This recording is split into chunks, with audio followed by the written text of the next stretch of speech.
Part है। अब अगर आप ओशियानिक पार्ट देखेंगे तो इसके नीचे भी तो क्रस्ट पाया जाता है ना। अभी हमने पढ़ा था लिथोस्फीयर, एस्ट्रोनोस्फीयर पढ़ा था ना हमने। तो लिथोस्फीयर का ये जो पार्ट होता है ये भी क्या होता है, ये कंटिनेंट होता है ना। अब इसके नीचे इसका मतलब क्या था, हमने पढ़ा था एस्थेनोस्फीयर, एस्थेनोस्फीयर पढ़ा था हमने। और एस्थेनोस्फीयर के बारे में क्या बताया था कि it is the in the form of semi molten अर्ध तरल भाग में होता। इसका मतलब क्या है, अर्ध तरल कैसे हुआ, क्योंकि ये जो पूरा पार्ट है, ये जो जहां की चट्टानें होंगी, इस चट्टानों में कहीं ना कहीं क्या मिला होगा, हीट, ऊष्मा, एनर्जी हुई होगी, है ना। इसका मतलब ये सेमी मोल्टन में आया तो यहाँ पर ऊर्जा रिलीज हो रही होगी, और वो ऊर्जा किस रूप में जा रही होगी, इसी आपके संवहनी धारा के रूप में, यही संवहनी धारा। तो इस तरीके से ये जैसे क्या है ऐसे, और इधर की तरफ ये इधर की तरफ आएगी, इधर की तरफ ऐसे ही यहाँ उठेगी, इधर की तरफ आएगी, इधर की तरफ, ठीक है। मतलब राउंड पे इधर, मतलब हाँ, ये इसी मूवमेंट में चलती है। इस तरीके से क्या होगी, ये मूवमेंट करेगी। तो जब मूवमेंट करती है तो संवहनी धारा के कारण क्या होता है, जब ज्यादा मूवमेंट होता है तो ये जैसे सपोज कि यहाँ से धाराएं उठी, यहाँ से धाराएं उठी, वो इधर की तरफ गई, इधर से उठी वो इधर की तरफ गई। इस प्रोसेस में जो लैंड फॉर्म होता है, ये लैंड फॉर्म क्या होता है, ये भी सेपरेट होता है, इसके अंदर भी गैप होता है, डायवर्जन होता है। इस तरीके से नीचे से धाराएं आ रही ऐसे जा रही, नीचे धाराएं आ रही ऐसे जा रही। इसी प्रोसेस से जो थिंकर्स उन्होंने क्या बताया कि ये जो कंटिनेंट है वो इसी प्रोसेस की वजह से क्या हो गया है, ये इसके अंदर एक्सट्रैक्शन हुआ है या एक्सपांशन हुआ है।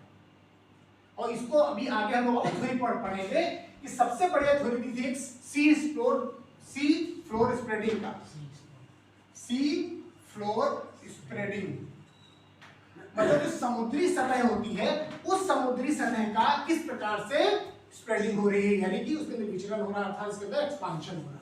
सर इसको भी संवहनीय धारा कहते हैं। किसको, जो ये जो, हाँ ये संवहनी धारा ही तो है ना।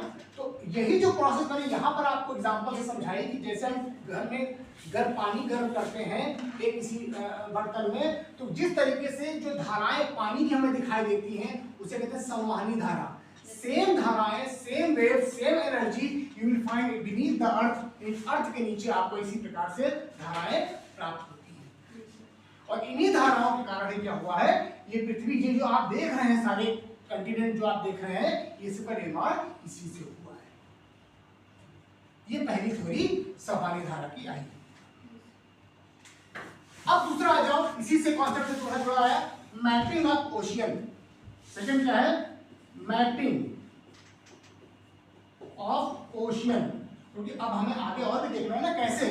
तो अगर हम ओशियन को देखें, अगर आप देखते हैं ये जो हमारा ये आप देख रहे हैं, तो ये देखिए ऐसे अगर हम बनाते हैं डायग्राम, देखिए इसको, तो ओशियन देखेंगे तो आपको ओशियन भी ऐसे दिखाई देगा।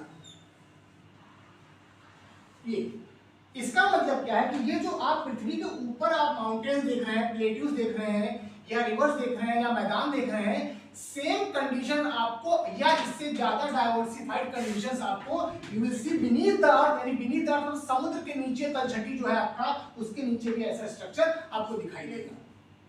तो आप इमेजिन कीजिए ये जो सारा स्ट्रक्चर है बीनीथ द अर्थ यानी समुद्र के तलछटी में, ये कैसे बना होगा, यानी वहां पर भी कुछ ना कुछ तो हुआ होगा, अर्थात वहां पर कोई एनर्जी लगी होगी, कोई ऊर्जा लगी होगी, जिसके माध्यम से इन सारे स्ट्रक्चर्स का निर्माण जो पृथ्वी की सतह पर दिखाई देता है उससे ज्यादा डाइवर्सिफाइड फॉर्म में हमें समुद्र के नीचे दिखाई देता है।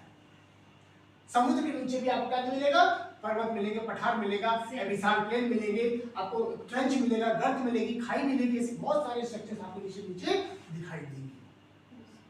अब थर्ड थ्योरी लिखिए इसी से जुड़ी हुई, सी फ्लोर स्प्रेडिंग।